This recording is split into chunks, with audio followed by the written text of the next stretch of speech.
like probably somebody else who might be listening to this, I didn't know anything about real estate investing. I had a house. My husband, when I got married, he had a house. We turned his house into a rental and he moved into my house, right? I mean, that was step number one.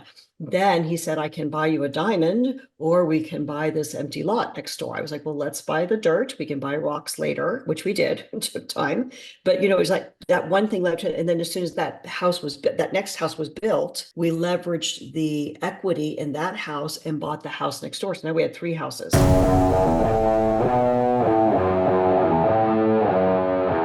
Welcome to the Real Freedom Show, where we inspire you to pursue your passion to gain time and financial freedom through opportunities in real estate. I'm your host, Mike Swenson. Let's get some real freedom together.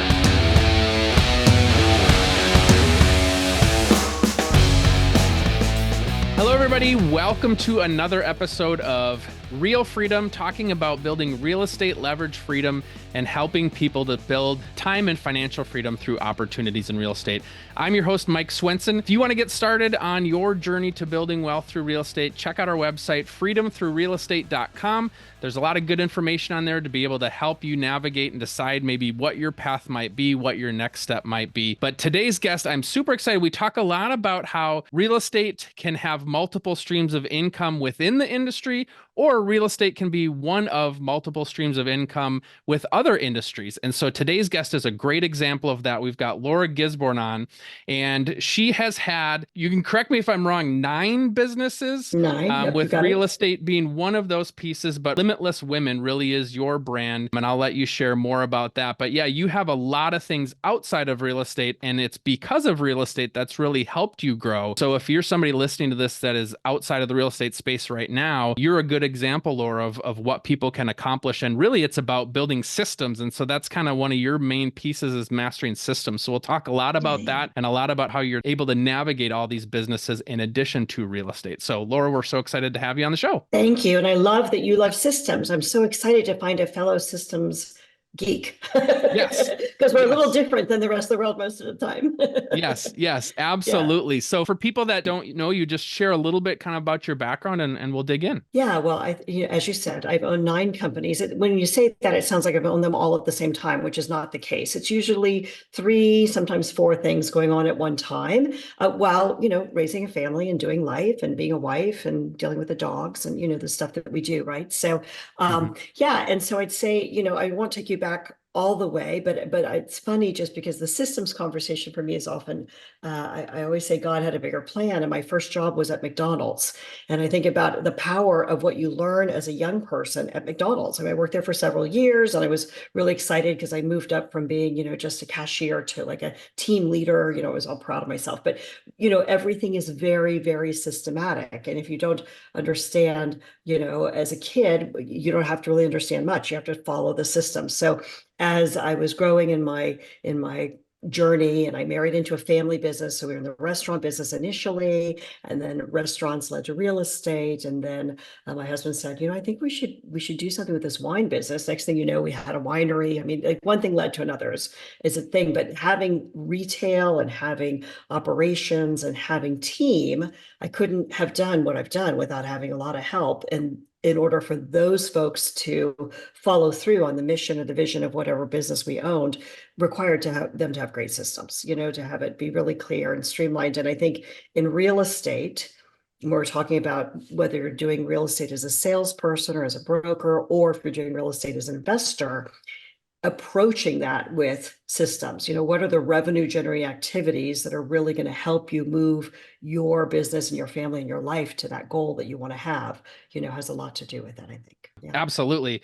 As entrepreneurs, a lot of times they get sucked into the business because they want to do everything. Sometimes, if you want it done right, do it yourself type of mentality, and they really get sucked in. And you're a great example of somebody where it's like, how can I have others help me or put those systems into place? It could be people systems or technology systems or you name it.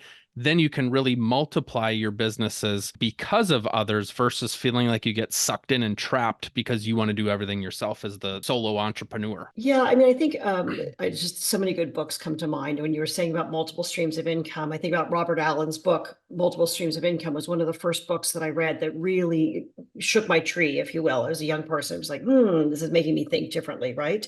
And like you, I grew up in a family where nobody in my family had gone to college. So it was kind of like, go to college, get a good job. I went to law school. I didn't really promote that much because I'm not an attorney, but that was always like the path. This is, if you can just get there, you'll get there.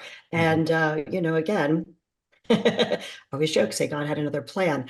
One of the books that really comes to mind that I want to bring back here, Mike, is this. Robert Kiyosaki is really well known for Rich Dad, Poor Dad, which is a great book for anybody who's interested in entrepreneurship. And the next book that he wrote was called The Cash Flow Quadrant. And in that, I don't know if you've ever read that book, but it's just to simplify it right now, that whole mindset of like, how am I going to do this? How can I get it done? Let me get my team out of the way and do it right, do it by myself, is really a self-employed mindset, right? So we all start out as employees.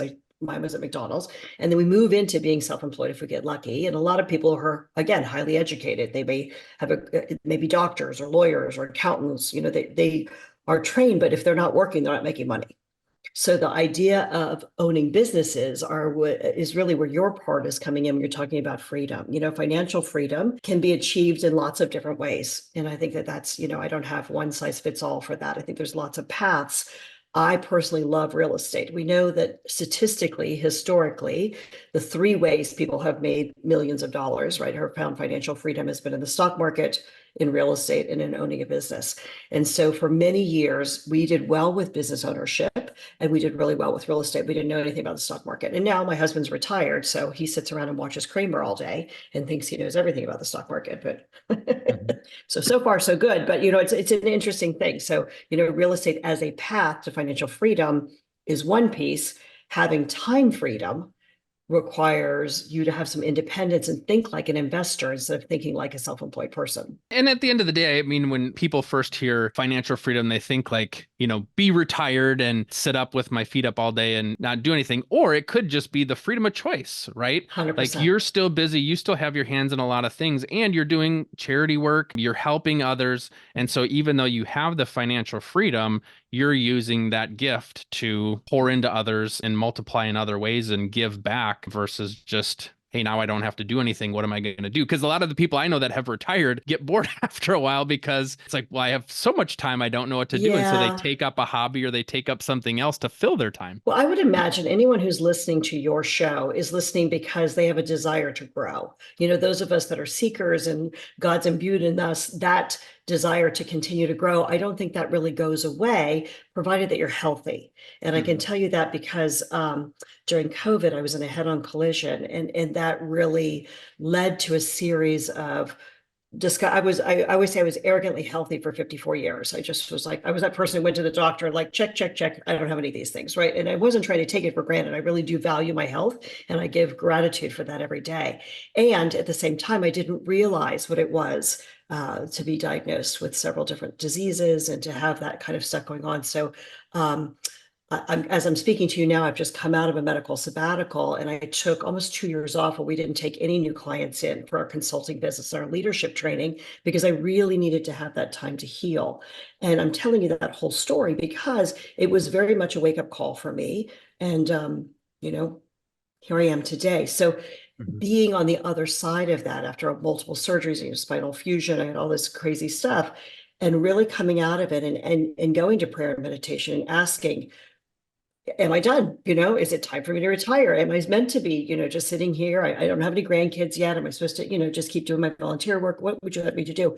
And the message I got was to keep moving with what we've created with Limitless Women. So a little bit more than 10 years ago, I started to be asked to be a speaker. I wasn't a speaker. I hadn't written any books. I was like, I think you have the wrong person. No, thank you. Thank you. I think, God, you're the wrong person. choose somebody else, but they kept coming, and I've learned to listen. So Mhm. I started speaking, started going, and what we decided to do is create this business to empower business owners by having them have the opportunity to partner with nonprofit organizations. Because the biggest objection we get in philanthropy is someday when I'm wealthy, I'll start giving. And what we know is it doesn't work that way, right? It's that place, Mhm. that principle is not, I didn't make this up, right? It's just this whole idea of tithing. We give in response to what we have, and we actually give when we think we don't have it to give, and we become expanded and stretch in our leadership. So that's the place where I said, okay, let's try this. Let's have an event, right? You and I were talking about events. I was like, gosh, if we could just raise $10,000, we'd be so excited. We had 50 people come. And that first weekend, we raised $35,000. And I was like, okay, we're on to something, right? Then we had the Mhm. next milestone. And I'll tell you this because as investors and as people that are looking for financial independence or financial freedom, it doesn't happen in a big windfall. It happens in incremental choices and choosing milestones, right? It's a way of almost systemizing your goal setting, if you will, right? So you're going to say, okay, this is the next level. So the next level for us was, could we over 5 years give away $250,000? And we got to the 5 year mark and we were over 600,000. So I said, Mhm. okay, Lord, show me how we can give our way to millions. We can reach millions of people with impact, and we can generate millions of dollars for charity. Show us how to do that. You know what I mean? And that's, I think, for me, as I've gotten more mature, the more I learn to listen, the more I ask to be shown, and the more I pray to be obedient, which I did not know to do when I was young. I was trying to do it all myself.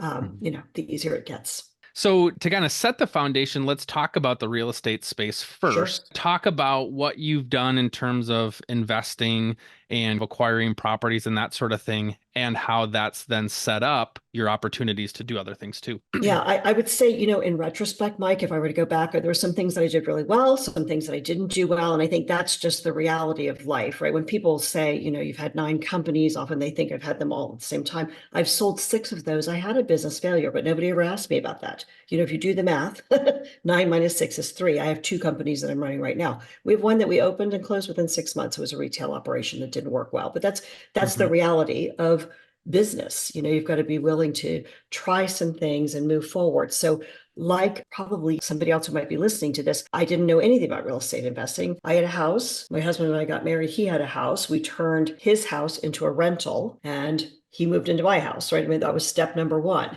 Then he said, I can buy you a diamond, or we can buy this empty lot next door. I was like, well, let's buy the dirt. We can buy rocks later, which we did. It took time. But it was like that one thing led to, and then as soon as that next house was built, we leveraged the equity in that house and bought the house next door. So now we had 3 houses on one street, Mhm. right? So it was like kind of rolling and rolling and rolling, and we weren't making a ton of profit at that point. But during that time, I'll tell you, this was a great thing that I did, and I don't know if he's still doing this. I went to, Scott didn't go with me.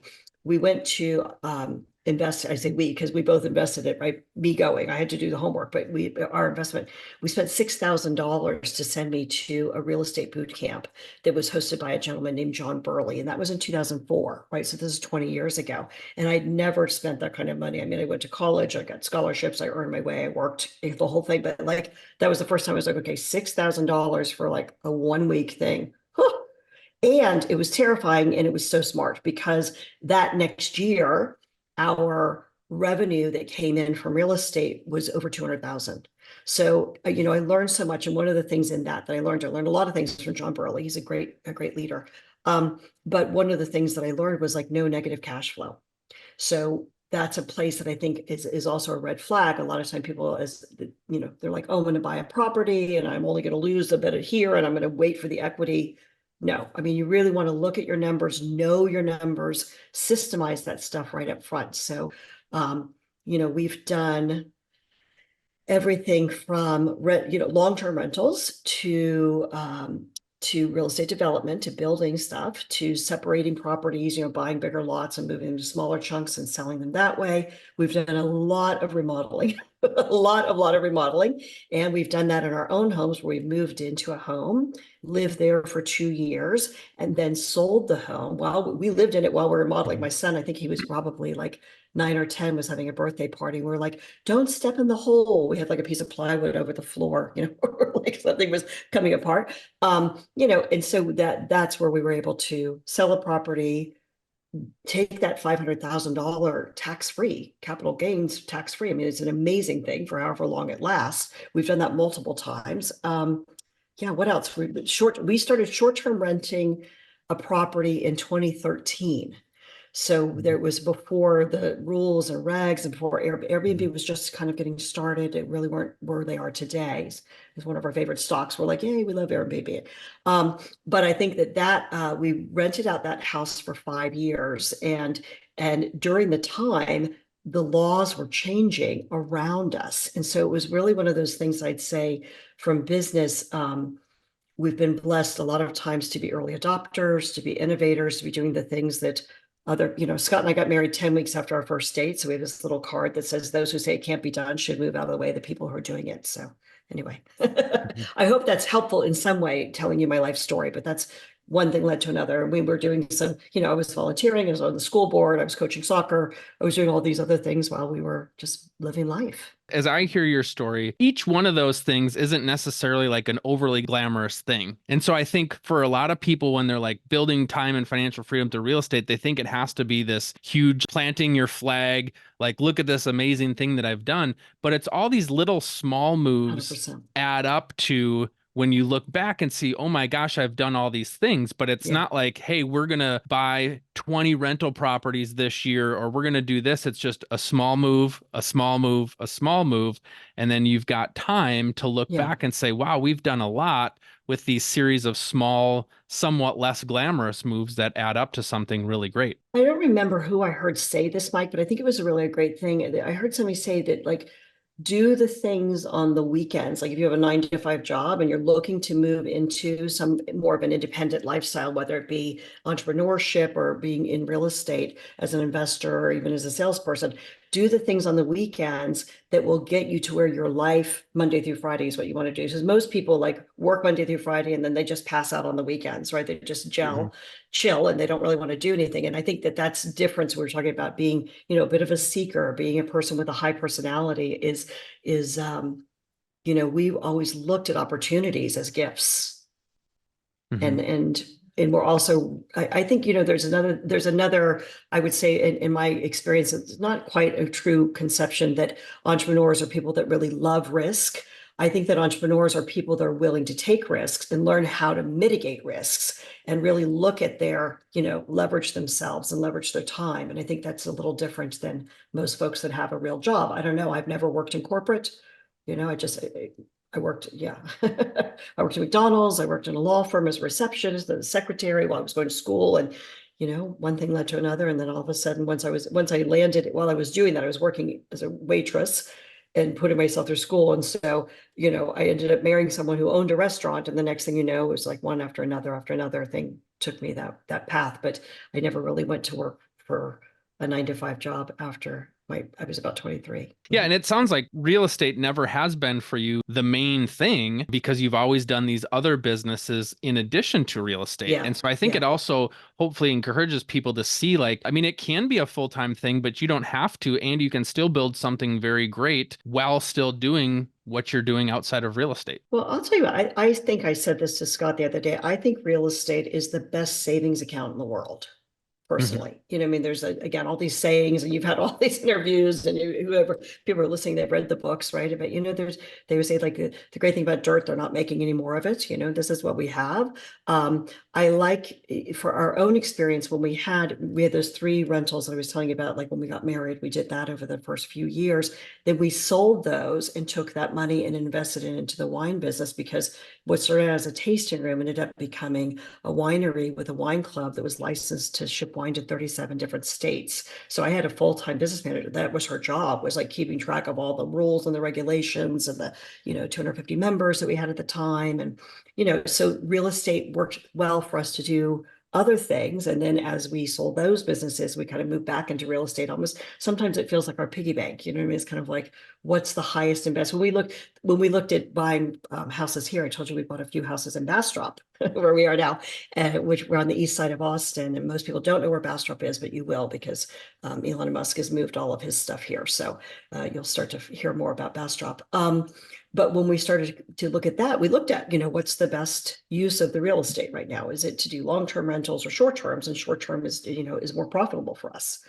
So yeah, but there's management. It's not like it's a freebie, it gives us something that's we get to play with it. I think it's fun. So talk a little bit then about the systems, either within real estate or in some of your other business. Like I said, whether it's people, technology, whatever that might be, talk about your mindset around that and how you've been able to put those systems in place to grow versus getting sucked in, like we kind of talked about previously. Okay, well, I have a whole business school about this. So let me just see if I can put it really short and succinct. Do it all, your life's work, and do it all in 3 minutes. Nice. Well, in a summation, right, of everything you learned in the last 35 years. Tell me right now, 5 minutes, go.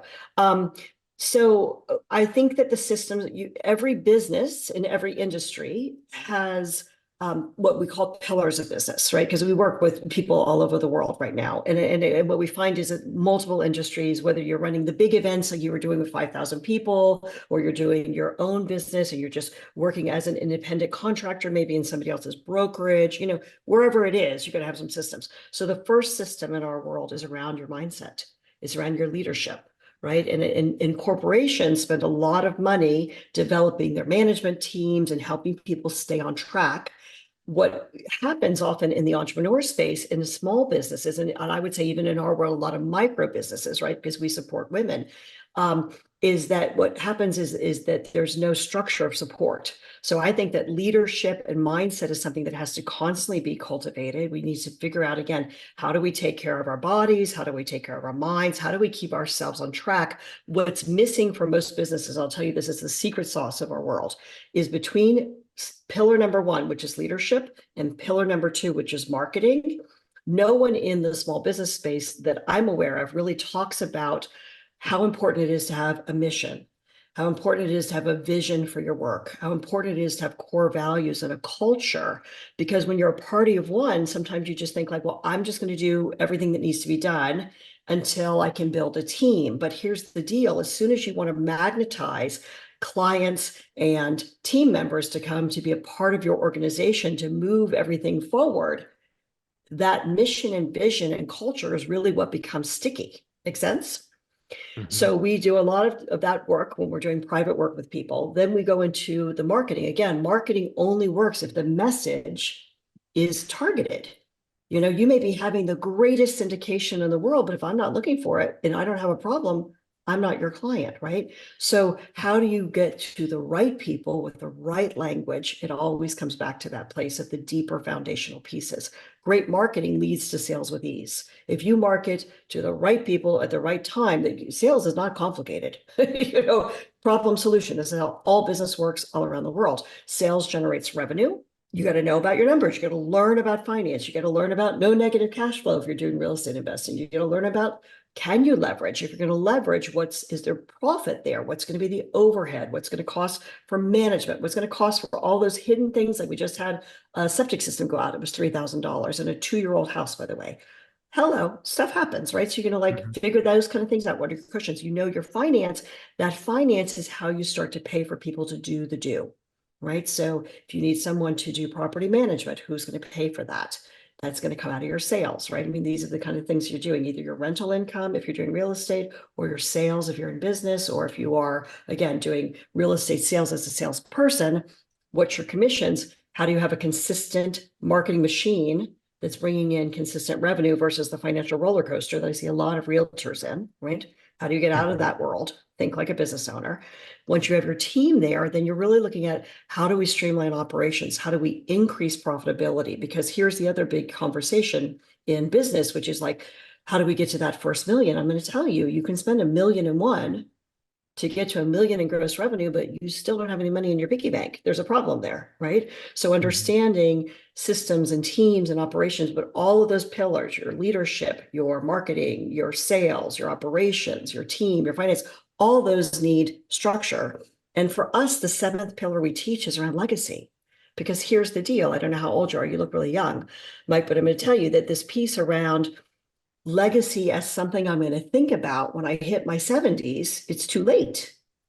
We're all leaving our legacy right here and right now, whether we want to or not. We're kind of leaving our energetic footprint or fingerprint on the world. So what does it look like to lead a life that you're really proud of? What does it look like to incorporate impact and giving back if that's important to you? Because of my faith, it's very important to me. But I wonder for other people that feel lonely or feel like they don't have purpose, there's nothing to help you feel better than to actually be in service to another human. It's the greatest gift we get to give. That's awesome. And as you're sharing all that, I think about people that talk about, I'm just a simple person. I don't need to have a lot. And the thing that's always sat with me for that statement is I heard somebody say, imagine at the end of your life, you sit down and you meet the person you could have been and see like, did I optimize the gift I was given in my life? Did I do the most with what I had? And really that legacy piece is big. And you don't have to have kids because a lot of times people think legacy is kids, but it's impact, it's helping others, it's charity work, it's all this stuff. So if you build everything you could ever want for yourself, great. Now go take those talents and do it for others and make this world a better place and leave more of an impact for other people. And so for people that maybe are thinking like, I'm simple, I'm small, I don't need much, think about that of how you could have helped others and maybe didn't because you didn't maximize your opportunity with the skills you've been given. Yeah, I mean, I think this has been, again, an incredible education. The last decade's been the last 57 years have been incredible education for me. And I will just say that as our work started taking us outside of the United States, right? And I know you know this because you were doing mission work that had you outside of the United States. I didn't know how good I had it. Right. And I consider myself a well-educated person. I'm very well read. And when I was in South America in the jungle with folks who are living in, thatched roofs and women are dying in childbirth because they don't have any access to resources. And then when we were in Cambodia and talking to people who had lived through a civil war where a third of their country had been wiped out. I mean, it's just sometimes it's hard to gain perspective of how good we have it. And I always say, I had a tough childhood by American standards. However, I had running water. I had access to free education.